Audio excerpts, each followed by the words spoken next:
Ok, bonjour Cécile Anne-Laure. Bonjour Marjorie. La forme, vous allez bien? Mais oui, Ouais. toujours. Alors on s'est rencontrés il y a à peu près 6 ans dans le cadre de vos activités Zen Pro. Et aujourd'hui je vous interviewe dans le cadre de mon livre B2B, du burn-out au bonheur, parce que vous faites partie de mes amis, de mes âmes merveilleusement inspirantes et signifiantes. Waouh. Et vraiment, voilà, vous m'avez accompagnée à un moment de ma vie et ça a duré d'ailleurs longtemps puisqu'on continue à se voir là aujourd'hui.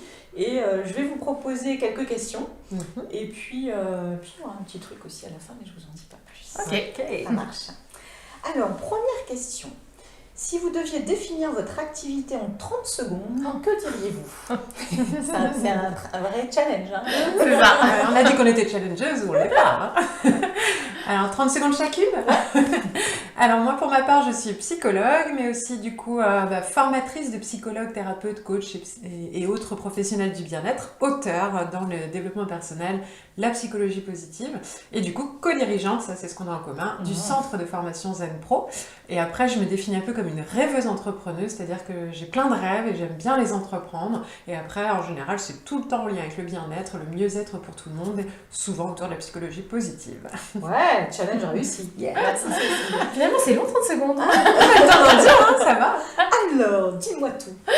Alors, moi, je suis co-dirigeante du centre de formation Zen Pro. Je suis coach professionnel et j'accompagne des gens à s'épanouir sur le plan professionnel et personnel. Et du coup, formatrice également, puisqu'on est co-gérante forcément d'un centre de formation. On forme des thérapeutes, des coachs, des psys et à développer leurs compétences dans ce domaine pour qu'ils s'épanouissent autant qu'on s'épanouit. Yes. Et mission réussie. Parfait. J'ai fait plusieurs formations et je peux confirmer que tout ce qui vient d'être dit est vrai. Ouais. Ok. Est-ce que vous avez une anecdote précise ou un moment clé qui a déclenché votre passion pour cette activité? Oh là là. Alors, moi, 30 secondes aussi. Voilà. Non, c'est plus libre. Moi, ce qui me vient, c'est qu'à la base, on s'est rencontrés sur un site internet, une plateforme pour maigrir, donc ce qui n'avait absolument rien à voir suite à nos accouchements. Et que l'anecdote, c'est que vraiment, spontanément, on a juste été nous-mêmes sur ce site où on avait un blog chacune.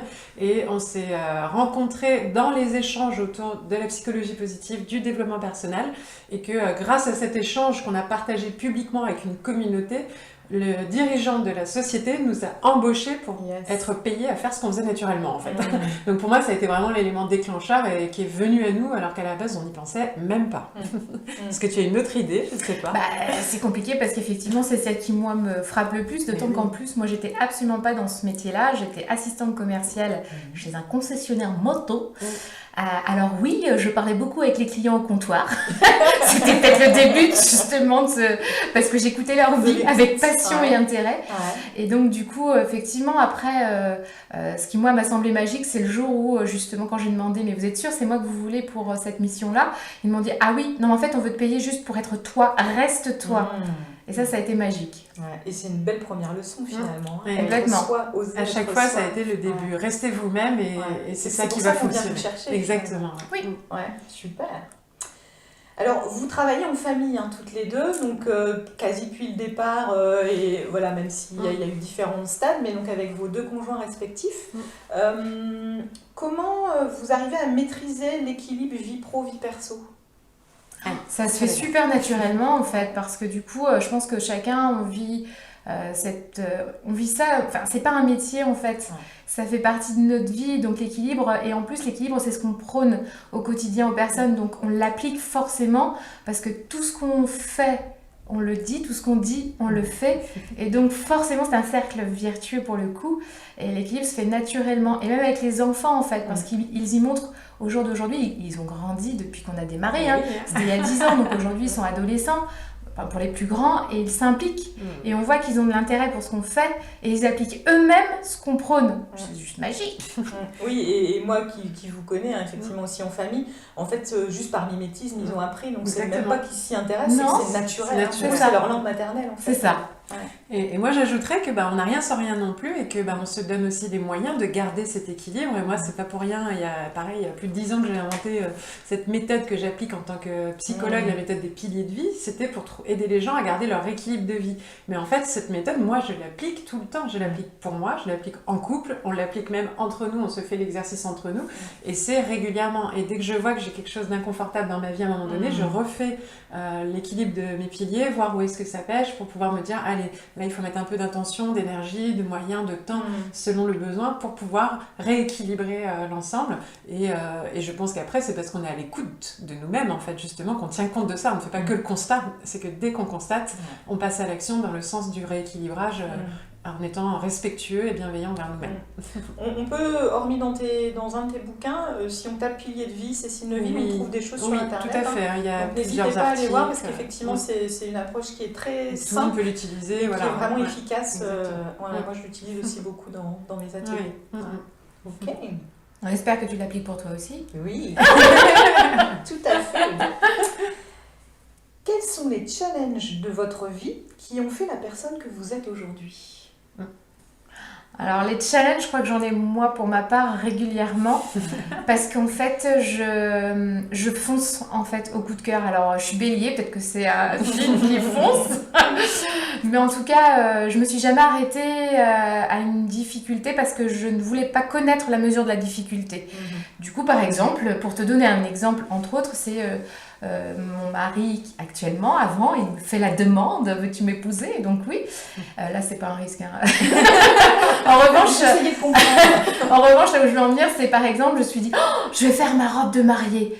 Mais tu sais coudre? Bah non. Ok, et je l'ai faite. Je me suis jamais arrêtée. Pourtant, ma prof, quand je lui ai dit ça, j'ai pris des cours, hein, bien évidemment, et ma prof m'a dit, t'es sûre? Mais t'as combien de temps? 8 mois. Mais en fait, je ne connaissais pas la mesure de la difficulté. Du coup, je m'arrêtais jamais. Et là, c'est pareil. Quand je me suis lancée dans ce métier, j'étais absolument pas dans cette branche. Et pour autant, j'ai pas mesuré la difficulté. C'est pas que ça minimise la difficulté, mais ça me permet d'y aller, malgré tout. Et du coup, on fait un coucou à Cyril et à Benoît. Et du coup, quels sont les challenges qui, dans ta vie, font que tu es qui tu es aujourd'hui ? Parce que là, tu nous dis qu'effectivement, tu aimes le challenge et c'est ça aussi qui t'anime et qui te fait avancer. Mais quels sont les challenges qui font que tu es Anne-Laure Dabo, qui tu es là aujourd'hui ? Qui nous ont construits. Voilà. Qui nous ont construits. Alors, pas tous, parce que j'imagine qu'il y en a beaucoup, mais là, ce serait lequel qui remonte ? Alors, celui qui remonte, c'est par amour, j'ai démissionné. En pensant aller vivre en Angleterre, rejoindre ce fameux amoureux, et qui finalement, lui, n'avait pas du tout les mêmes objectifs que moi. Et donc, j'ai dû me dire, bon, bah tant pis, on va faire avec. Et donc, je me suis dit, bon, bah j'ai plus qu'à chercher un nouveau travail, parce que j'avais démissionné, et je me suis trompée. À l'époque, on envoyait des fax pour les CV et les lettres de motivation. Je me suis trompée dans un numéro, et une agence m'a contactée, en me disant vous êtes convoqué à un rendez-vous, alors c'était l'Office universitaire de presse. Je me suis dit, mais qu'est-ce que c'est que cette entreprise? Je ne la connais pas. Et en plus, pour un travail que je ne connais pas, dont je n'ai absolument pas fait d'études. C'était pour être dans les ressources humaines. Et j'y suis allée en me disant, bon, bah de toute façon, on verra, je n'ai rien à perdre. J'y suis allée et j'ai été prise. J'adore.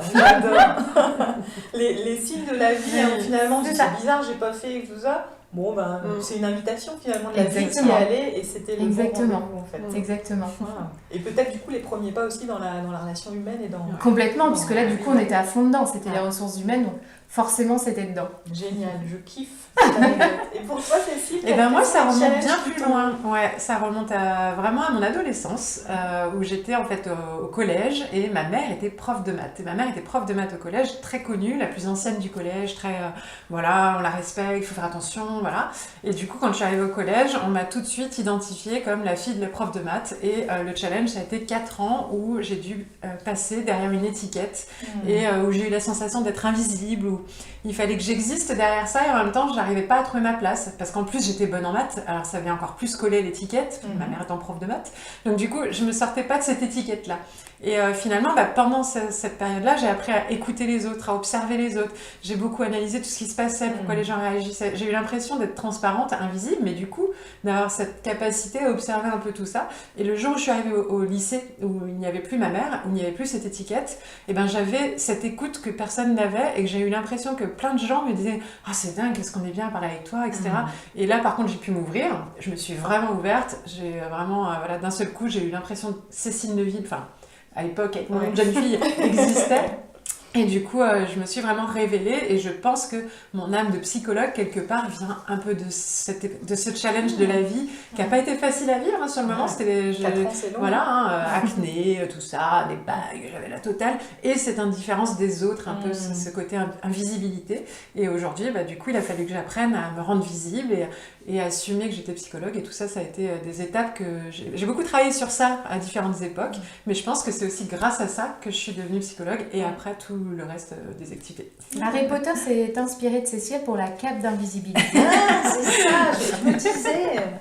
Mais aujourd'hui, j'en veux plus. Je suis là, j'existe. Oui, et exactement. Je J'ai pas besoin d'être invisible, je peux juste être là et c'est bien. Je suis bien avec ce que je suis devenue. Merci pour ces échanges. Est-ce que vous avez déjà pensé à abandonner? Non. Alors, moi, penser, je pense que une minute ou deux, parfois. Mais en fait, la minute d'après, non mais c'est bon, on sait, t'as peur, ok, ça va passer, demain ça ira mieux. Donc ça, ma phrase, c'est toujours ça. Après une bonne nuit de sommeil, tu penseras même plus. Donc même dans les moments peut-être les plus incertains, les plus insécuritaires, les plus fatigants émotionnellement, physiquement, peu importe, à chaque fois, il y a la pensée qui peut traverser. Je pense de moins en moins quand même dans le temps, mais ou alors si elle vient, c'est parce que je pense que c'est le moment de tourner une page et d'entamer une autre. Et dans ce cas-là, je la vis pas comme une difficulté, parce que ça m'arrive quand même, et même dans nos projets, un petit projet, on se dit et si on arrêtait, c'est pas un abandon, donc c'est pas pareil. Donc vraiment le sentiment d'abandon, ça vient et tout de suite, pouf, on verra demain. Et demain, en général, il n'y a plus. Et sinon, le fait d'arrêter, je ne le vis plus comme un abandon, mais comme à un moment donné, il faut aussi évoluer. Il faut, voilà, comme une montgolfière, il faut lâcher des choses pour pouvoir monter, quoi, délester pour pouvoir monter. Une belle image. En tout cas, moi, elle me parle. Je pense qu'elle sera inspirante aussi pour d'autres personnes. Au début, je pensais que, comme Cécile, du coup, un microseconde, où effectivement, oui, la pensée, comme tu dis, elle peut traverser l'esprit parce qu'il y a des doutes, parce qu'il y a beaucoup d'obstacles aussi et qu'on peut avoir le droit de penser ça. Maintenant, j'avoue qu'après, je me dis, non, en fait, on ne pouvait pas. Et effectivement, après t'écouter, je me dis, oui, il y a des choses pour lesquelles on dit, ok, on arrête pour ce projet ou on passe à autre chose, mais pour autant, c'est le projet global qu'on n'arrête pas et que pour l'instant, même pas la pensée me vient pour le coup, sur le projet global. Hein. Et du coup, en vous écoutant, je me dis que du coup, vous arrivez vraiment à dissocier le projet, l'activité-là, enfin cette activité-là précise, et vous, qui vous êtes en fait. Et du coup, c'est se dissocier de ça, et je pense que ça peut aider aussi d'avoir ce truc-là. Et pas, du coup, souvent, quand on abandonne, c'est qu'on se sent pas à l'intérieur les compétences ou nulles, ou enfin avec toutes les croyances limitantes. Le mot abandon est très fort, et c'est vrai que c'est pas quelque chose que j'ai la sensation d'être capable de faire. Je ne sais pas si je saurais abandonner quelque chose, parce que j'y trouverais toujours du sens ou un intérêt ou une façon de rebondir, et ça serait jamais, en tout cas moi je ne le percevrais jamais comme un abandon, en tout cas. Donc, une évolution plus qu'un abandon. Une évolution saine. Oui. Et quels sont vos modes de ressources, justement? Le sport. Il y a la place. Moi, je me ressource beaucoup dans mes cours de step, où là, vraiment, j'ai par moments, même souvent, ce que j'appelle des orgasmes, vraiment. C'est-à-dire que ma prof de sport se moque de moi quand je lui dis, mais vraiment, c'est le moment où il y a un lâcher-prise tellement fort, qu'il y a quelque chose qui se passe dans le corps, les poils se dressent sur... Et j'ai parfois même des petites larmes qui arrivent comme ça. Et là, ça, c'est une vraie source de ressources. Ça, c'est comme si on me branchait à une prise électrique et que du coup, l'énergie, elle remonte. Ça, c'est essentiel. Et la musique, mes cours d'impro, tout ce qui est lié à l'art et à la culture, c'est quelque chose qui pour moi est très important. Je suis très sensible à la photo. Ah oui, la photo, oui. Ça me ressource beaucoup. J'aime beaucoup ton œil de photographe. Merci. Il y a à la fois beaucoup de féminité et du dynamisme. Enfin, moi, je kiffe tes photos. Merci beaucoup. Et pour toi, Cécile? Eh bien, moi, je dis toujours, dans mon équilibre, j'ai besoin de 2 énergies pour me ressourcer. J'ai besoin d'une énergie de vitalité, donc là, ça va être dans le sport, dans le défi, le challenge, la créativité. J'aime écrire, j'aime créer. Quand on me demande, t'aurais pas une idée pour... Mais après, voilà, rien qu'aider des gens à avoir des idées, pour moi, c'est quelque chose de ressourçant. C'est pas du travail, c'est vraiment pour le plaisir.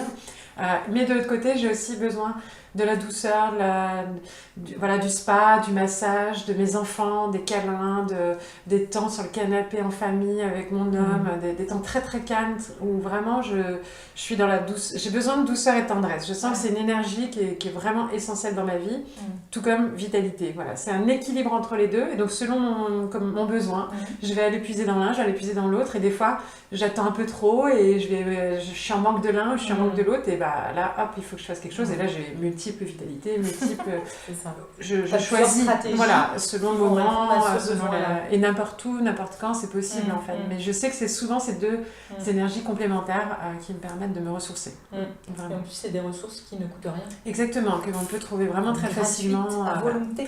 Ne serait-ce que respirer au soleil, dans le côté calme, ou alors faire quelques pompes ou quelques exercices physiques parce que moi j'aime bien le sport et c'est vrai que ça on peut le faire n'importe où aussi. Quelques 100 burpees. J'aime les challenges aussi dans la vitalité. J'ai pas de limite dans le respect de moi-même et du plaisir. Par contre, que ce soit dans l'un comme dans l'autre, ça doit être du plaisir et un choix volontaire. Pas imposé, pas rigoureux. Il y a beaucoup de variété. Moi, je m'ennuie très facilement. Donc, l'un comme l'autre, c'est jamais toujours la même chose. C'est pour ça que j'ai besoin d'avoir une panoplie de choix. Mais maintenant, tu sais, tu as identifié ce qui te faisait plaisir. Mais j'aime bien aller en chercher toujours des nouvelles. Donc, malgré tout, je cherche toujours des nouveaux lieux, par exemple, pour faire les mêmes choses, mais dans un nouvel endroit, ou des nouvelles façons, ou des nouvelles personnes avec qui partager ces moments-là. Oui, parce qu'il y a aussi du coup la rencontre. Oui, aussi. Et j'aime bien partager que ce soit la vitalité ou la ressource détente. Est-ce que vous avez une phrase, une citation ou un mantra fétiche? Les gentils ne meurent jamais. Je la connais bien, parce que tu me l'avais dit en formation cette phrase et elle reste en tête. Les gentils. Et qu'est-ce elle dit quoi cette phrase pour toi? Ce qu'elle veut dire pour moi, c'est que parfois on peut avoir vraiment très peur, mais que si on fait les choses de bonne manière en étant vraiment droit dans ses baskets, peu importe l'issue, au final, elle sera bonne pour nous parce qu'on l'a fait avec justement respect de soi, respect des autres. Et donc à partir de là, peu importe l'issue, ce sera forcément quelque chose d'important pour nous. Cette phrase, elle est née, pour la petite histoire, dans un avion où on a cru qu'on allait mourir, vraiment avec Cécile. Je t'assure qu'on a cru. Ça bougeait, un avion qui fait comme ça fait vraiment flipper. Et là, on essaie de se rassurer, je crois, mutuellement et individuellement. Et à un moment donné, je fais bon, j'ai vu un film cette semaine sur un crash en plus, et les gentils sont pas morts. De toute façon, les gentils meurent jamais. Elle est issue de cette situation, cette phrase. Elle est restée après. Donc elle est ancrée, du coup, en plus. Elle est très ancrée. Tu n'es pas morte ce jour-là. Ça prouve que c'est vrai. 100%. Ah oui. Tout en créant un lien fort avec les autres passagers. Et moi, alors j'en ai plusieurs qui me sont venues là, parce qu'il y en a beaucoup des phrases comme ça. Donc dans l'esprit qui me résonnait, c'était la vie est juste. Moi, c'est une phrase comme ça qui me résonne un peu dans ce même état d'esprit. Mais sinon, dans le côté challenger, j'ai toujours visé la lune. Au pire, tu atterris dans les étoiles et toujours ça m'empêche d'avoir peur ou de me limiter dans mes possibles ou dans mes envies, dans mes rêves, dans mes ambitions. Parce que je me dis, mais vas-y, au pire, t'auras que la moitié. Mais c'est déjà très bien d'avoir la moitié. Et du coup, ça m'aide à me surpasser. Et j'aime bien donner cette phrase aux autres aussi pour les aider au dépassement de soi, vibrer, quoi. Il y a quelque chose de vibrant pour moi. Et les étoiles, c'est quelque chose qui m'attire. Je dis toujours que j'ai une bonne étoile. Donc, tout ça, c'est quelque chose qui me parle beaucoup. Et juste pour terminer, parce qu'il y en a quand même une troisième importante pour moi, c'est sur la partie dont je parlais tout à l'heure. En fait, c'est ça ira mieux demain. Elle est très basique, mais c'est une phrase qui m'accompagne au quotidien, quoi qu'il arrive. T'inquiète, ça ira mieux demain. Enfin, je me parle à moi-même, mais je vais aussi dire ça aux gens en même temps. Voilà, c'est ça. Et du coup, c'est une phrase très courte. Et là, en ce moment, il y a une chanson qui s'appelle Ça ira mieux demain. Et j'adore cette chanson parce qu'elle résonne dans ma tête comme une évidence, en fait. Et, j'aime beaucoup cette phrase. Yes, merci. Est-ce que vous êtes fiers de ce que vous faites? Oui.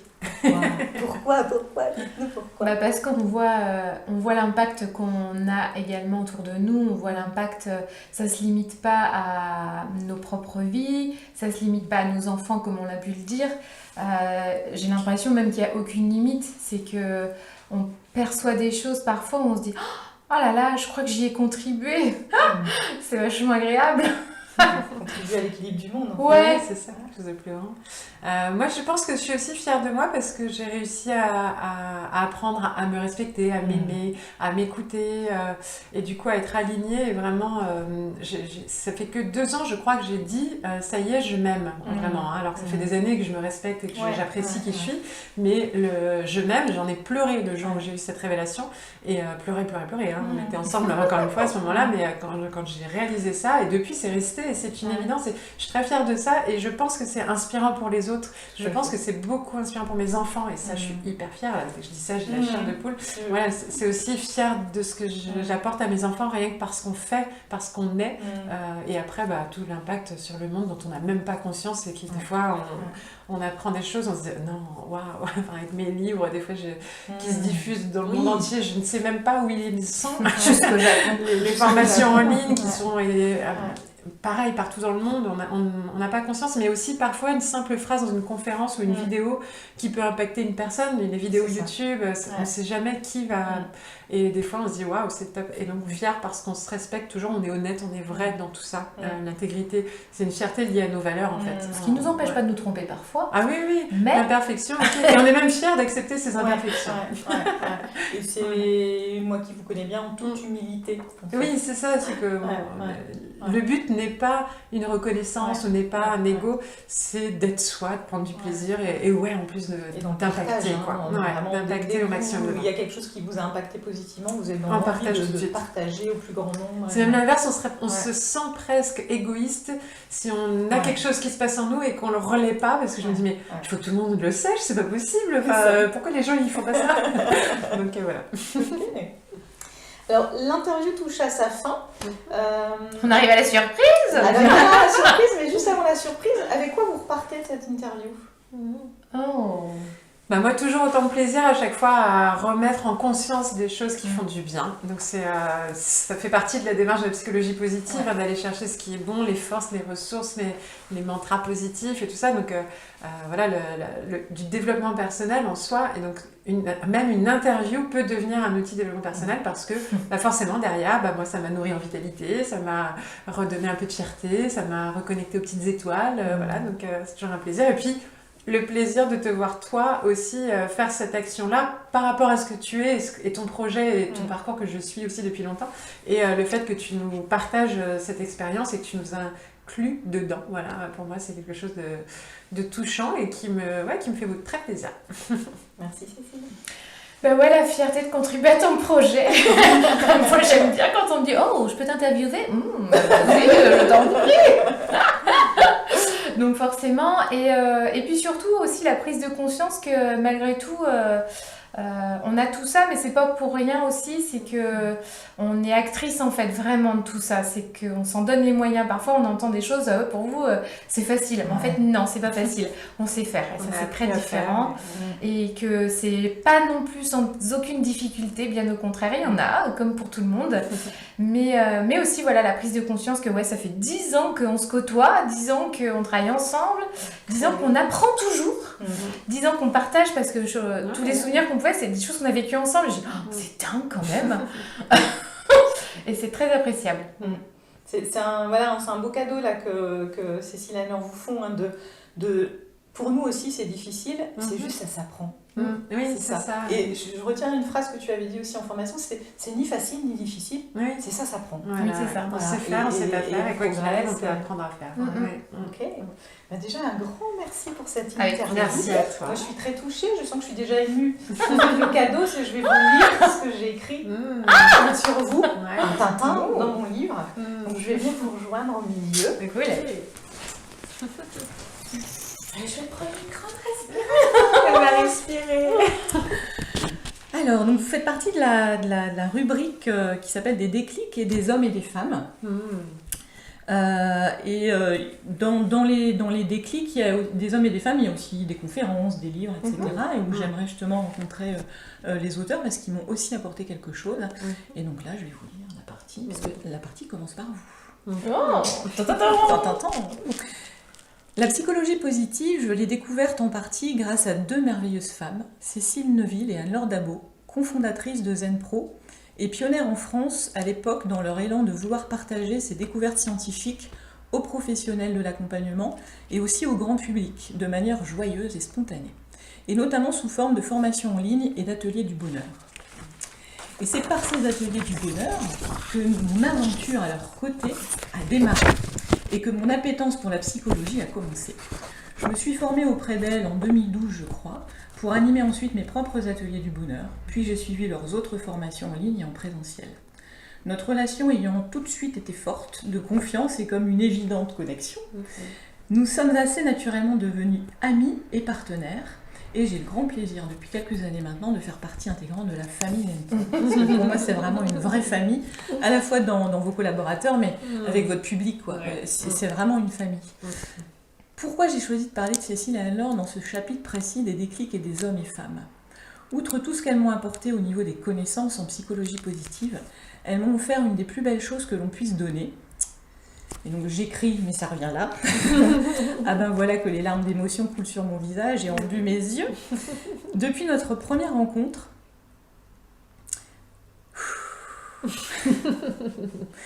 à chaque fois que ces 2 fées me regardent, je me sens importante. Importante dans le sens, j'ai de la valeur. J'ai plein de pépites en moi et je suis une mine d'or. Je pense que ce cadeau est celui que j'essaie maintenant de partager le plus à mon tour, car il est pour moi une des clés de l'estime de soi et de l'amour de soi. Et dans ce grand milieu de l'accompagnement de développement personnel, beaucoup de professionnels utilisent cette formule ici, notamment des grands courants humanistes, que je résumerai ainsi: chacun en lui toutes les ressources pour contribuer à son épanouissement et à celui des autres. Mais finalement, je n'ai pas rencontré beaucoup de personnes qui incarnent inconditionnellement ce regard-là.